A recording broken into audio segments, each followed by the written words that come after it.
assets. More specifically, own the assets that go up in value over time. Own appreciating assets, stocks, real estate, the assets that work for you even when you're not. Sounds so simple, but we do the opposite. We overconsume depreciating assets, the assets that go down in value over time. This shirt that I'm wearing, this is a depreciating asset.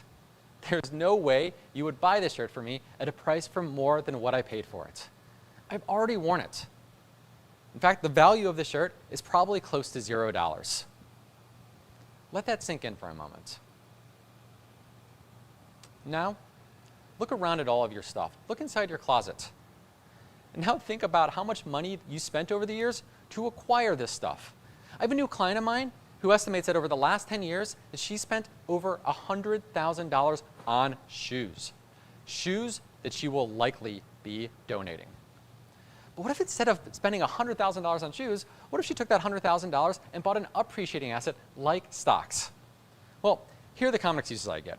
Number one is that stocks are just for rich people. Number two is that the stock market's way too risky, and I don't want to lose all my money. Well, this thinking is 100% false. Let's start with excuse number one, that the stock market's just for rich people. The stock market is the most inclusive force for building wealth. You can buy stocks today with as little as $5.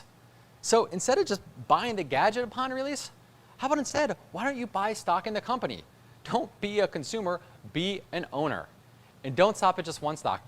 Own many stocks. You can own the 500 largest companies in the US today by buying an S&P 500 index fund. So instead of spending $500 on clothes, shoes, gadgets, accessories, why don't you take $500 and own your share of the US stock market? Small actions today do add up over time. Let me show you the power of small actions. Let me tell you a story.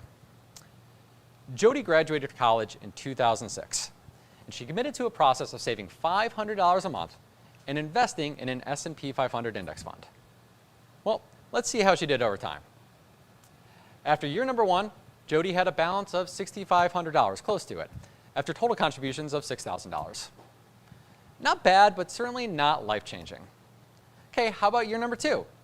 Well, year number two, she had a balance of just over $11,000 after total contributions of $12,000. She's actually losing money. This is the start of the 2008 financial crisis, and it only got worse.